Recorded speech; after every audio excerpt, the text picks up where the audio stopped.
অনেক সুবিধা হয়েছে, যানজট থেকে মুক্ত হয়েছে মগরাহাট। আর অ্যাক্সিডেন্ট থেকে অনেক বাঁচছে লোক, মানে হেলমেটও পড়ছে। এই ট্রাফিকের জন্য তো অনেক উপকারও হচ্ছিল আর কি। না, এখন মোটামুটি যানজট কিছু নেই, মোটামুটি আমাদের অনেক সুবিধা হয়েছে, জনতার অনেক সুবিধা হয়েছে, জনতার প্রচুর সুবিধা হয়েছে, যানজট থেকে মুক্ত হয়েছে। তারপর হচ্ছে মানে অ্যাক্সিডেন্টের হাত থেকে বাঁচছে লোক, মানে ট্রাফিক জনের জন্য তো হেলমেটটাও তো পড়ছে লোক না। তাও দুজনের জায়গায় তিনজনের চারজন যেত, সেটা দুজন যাচ্ছে, অনেক সুবিধা হয়েছে, অনেক সুবিধা। এটা অনেক সুবিধাজনক হয়েছে এবং এটা খুব ভালো হয়েছে। এটা আরও আগে দরকার ছিল করার। এটা এর জন্যে অনেক কিছু সুবিধা হবে। যেমন কি সুবিধা? যেমন হেলমেট না পরে গাড়ি চালালে তারা যদি কোনো অ্যাক্সিডেন্ট করে বা দুর্ঘটনায় পড়ে, তাহলে হাত পা ভেঙে গেলে কিন্তু তারা সারানো যাবে, কিন্তু মাথায় কোনো আঘাত লাগলে সে তো স্পট ডেড হয়ে যাবে। যার জন্য হেলমেট ব্যবহার করা অত্যন্ত দরকার। ট্রাফিক করার পরে অনেক যানজট কমেছে, অনেক সুবিধা হয়েছে। দেখো ভাই, মগরাহাটের ট্রাফিক রুল চালু করে খুব ভালো হয়েছে।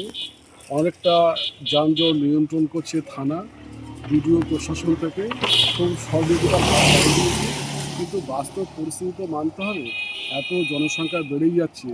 আর মগরাহাটের মতো জায়গা, সেখানে যদি বিকল্প রাস্তার ব্যবস্থা না করে, বিশেষ করে ফ্লাইওভার, আমি দীর্ঘদিন অনেকবার লিখেছি আনন্দবাজার, এমনকি জাগো বাংলায় জাগো বাংলা লিখেছি যে মগরাহাটে অবিলম্বে ফ্লাইওভার দরকার। এবং মগরাহাটে আটটা ব্যাপার স্টেশন বাজারে যেতে হয়, বিশেষ করে স্টেশনে উঠতে গিয়ে যে মাছের বাজার সবসময় জলের ফেলা হয়, এই জায়গাটা সরানো উচিত বলে আমি মনে করি। জোরে বল। ওটা মনে করি সরানো উচিত বলে আমি মনে করি। এবার আরেকটা ব্যাপার আছে মগরাহাটে, সেটা হলো অর্জুনপুরের ভিতর দিয়ে একটা বাইপাস করে স্টেশনে যাওয়া। অর্থাৎ জায়গা আছে, প্রচুর প্রভিশন আছে, সরকারের উদ্যোগ আছে। যদি সেগুলো সঠিকভাবে মূল্যায়ন করা যায় এবং রূপায়ণ করা যায়, তাহলে মগরাহাটের সমস্যা মিটবে। অন্যথায় কিন্তু কোনো মতে সমস্যা মিটবে না। দিনের পর দিন কিন্তু আরও জনজট বাড়তে থাকবে, আর মানুষের ভোগান্তি বাড়তে থাকবে। সীমাহীন কষ্ট কিন্তু মগরাহাটবাসীদের সহ্য করতে হবে।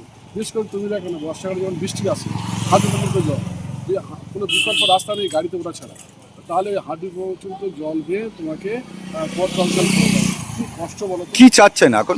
আমি চাই মগরাহাটের একটু উন্নয়ন, আরও উন্নয়ন হয়েছে, আরও বেশি উন্নয়ন হোক। আর রাস্তা ফ্লাইওভার হোক, একটা বাইপাস হোক একটা স্টেশনে যাওয়ার জন্যে। মগরাহাট বাজারে যে স্টেশনে যে সবসময় জলকাওয়া থাকে মাছের বাজারটা, ওটা একটু দূরে সরে যাক।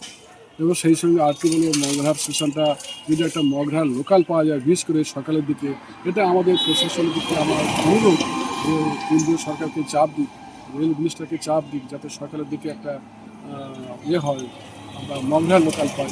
এইগুলো হলে তো আমাদের সমস্যা মিটে যায়। হাসপাতাল নেই, কোনো ফোন নেই, বিডিওর কাজ ঠিক আছে, থানা প্রশাসন ঠিক আছে, আমাদের তো একটাই প্রবলেম মগরাহাটে